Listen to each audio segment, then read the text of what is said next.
Vi har på morgonen här fått oktobers inflationssiffra mätt som snabb-KPI och inflationstakten för KPIF blev 3,1% och X-energi 2,8%. Och med mig för att prata mer om inflationen och inflationstakten så har jag med mig Henrik Eriksson, investeringsstrateg från Söderberg Partners. Välkommen till EFN. Tack så mycket, tack för att jag fick komma hit.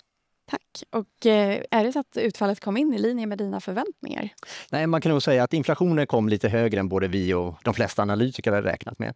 Det är ju ett par tiondelar högre, men det som också givetvis är intressant är ju att den är högre än vad Riksbanken hade räknat med. Det är ju både som sagt KPIF, headline-siffra, men också X-energia. Och är det något i de här siffrorna som överraskar åt något håll som är lite mer som sticker ut helt enkelt? Man kan säga så här att det här är en snabb KPI, då får vi inte alla detaljer än, utan det kommer vi få se när den fullständiga rapporten kommer. Men man kan ju gissa vissa saker. Det som har hänt senaste tiden, det är ju att om vi backar tillbaka kring 21-22 så steg ju mycket varuprisinflationen och energipriser och så vidare. Vad som har hänt den senaste tiden är ju att tjänstepriser har hållits upp lite grann och det är delvis en effekt av att man behöver kompensera sig så att man hamnar på samma relativpriser som innan, så man behöver kompensera sig. Sen är det ju också så att det finns temporära effekter som håller upp inflationen också. Men exakt vad som driver den denna gång är lite svårt att säga. Och hur ser din prognos ut för inflationen framöver? Man kan ju säga så här, den var ju som sagt inflationen idag lite högre än vad både vi och Riksbanken hade räknat med. Det är klart att jag tror inte det påverkade Riksbankens beslut om de har haft den här siffran innan. De ser det på lite längre sikt.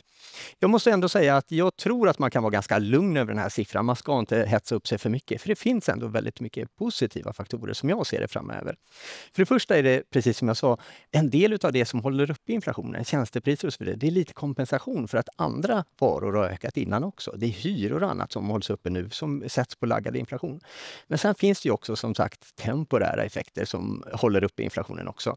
En sån sak, det är till exempel den här korgeffekten som man la om i år som tillfälligt håller uppe inflationen. Man kan se hur mycket påverkar det här. En intressant sak det är att man kan titta på Riksbanken har ett inflationsmått, ett underliggande inflationsmått som de säger är kanske det bästa för att liksom se framtiden, vad inflationen är på väg, som heter KPIF-PC. Den låg faktiskt på 1,7. Nu vet vi inte var den kommer hamna idag. Den kanske studsar upp lite grann, men den har legat väldigt lågt. Och det är egentligen, den påverkas inte så mycket av de här korgeffekterna. Så jag tror ändå att inflationen kommer vara ganska låg och det finns andra saker som talar för det också. Ja, producentpriser är ganska låga i Sverige. Det är både insatsvaror och andra varor. Vi ser i barometerdata, prisplaner och så vidare. De är inte höga i detaljhandeln någon annanstans. Så jag tror nog ändå att det här är en tillfällig grej och från och med nästa år så kommer vi ändå se inflationen lite mer markant glida ner tillbaka mot målet faktiskt. Så jag tror inte man ska stressa upp sig för mycket på den här siffran. Det tror jag inte. Och samtidigt så, precis som du nämner, korgeffekterna, Thedéen har ju pratat väldigt mycket om korgeffekter och hur viktiga de är att titta på och så vidare. Och sen så nu senast så har ju tillväxttakten trots allt visat på lite positiv uppgång. Och vi har även sett arbetsmarknaden, den är svag men den har ändå visat att den lyfts något bättre. Hur viktigt är det att det här fortsätter att stärkas nu härifrån? Jag tycker det är viktigt att den gör det. Jag tror ibland att man kanske blandar ihop saker. Det är väldigt många som säger att bör inte Riksbanken vara orolig? Jag menar, inflationen är hög, den är ju hög, absolut. Men många pekar på att konsumtionen tar ju fart. Titta, i konsumentförtroendet ökar, konsumtionen tar fart, tillväxten tar fart och så vidare. Det borde ju ändå leda till mer stramhet. Men man måste ändå komma ihåg vilka nivåer vi kommer ifrån. Det är som så att konsumtionen har varit väldigt, väldigt låg och nivån är fortfarande låg. Och det gäller samma i arbetsmarknaden. Vi har ett väldigt stort outnyttjad arbetskraftsutbud där ute och vi har, till exempel, det ser vi också i en hög arbetslöshet. Det innebär att man ska inte vara så orolig, tror jag, att det blir stramhet i ekonomin bara för att det börjar gå åt rätt håll. Det är ju bra att den gör det. Så jag tror nog att man ska inte stressa så mycket av att det går upp. Riksbanken ska inte stressas av det, utan snarare hjälpa på den här processen. Och vad säger du om investeringsviljan då hos konsumenten och allmänt? Ja, nej men jag tror ju, vi är ju ganska positiva till svensk ekonomi. Och det har ju lite att göra med att jag tror ändå att man kan se igenom de här höga inflationssiffrorna. Det är väldigt många, jag vet, senaste halvåret är det väldigt många andra analytiker som har sagt när vi var på 2,25, nu blir det inte mer sänkningar. Okej, det blir 1 till 2 och så det blir 1 till 1,75.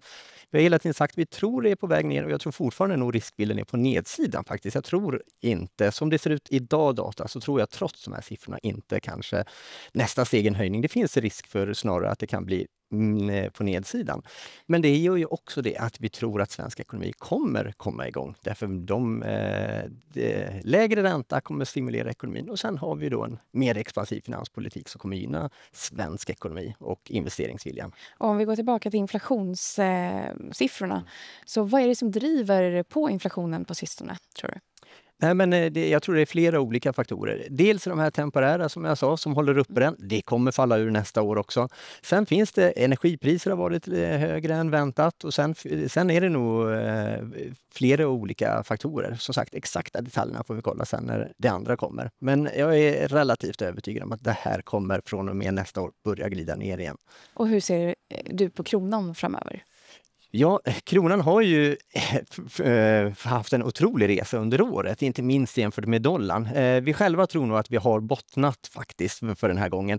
Jag vet att väldigt många har lagt in i sina prognoser nu, dollarn strukturellt kommer försvagas framöver. Men det är ju lite kanske för att den har försvagats under året.